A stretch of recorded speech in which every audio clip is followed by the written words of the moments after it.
Cuscafone. He was fourth in the Burnout Masters at 7:27. Kenny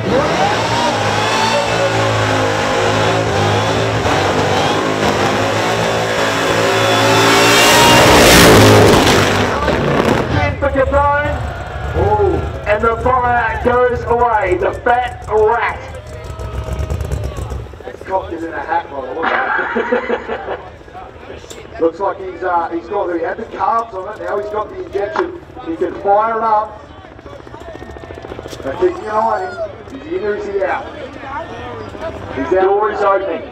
Look guys, sometimes burnouts go right, sometimes burnouts go rat shit. And that's what this one's all about. A round of applause for Dave Cafone from South Australia.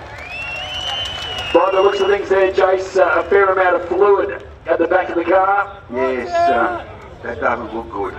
And you know, you said a little earlier before we started with the Burnout Masters qualifying, some things, even the best laid plans, and it could be just something minuscule that just doesn't go right. Dave Cafone, new combination, of course, that, as you said, stepped up from the carburetors to that.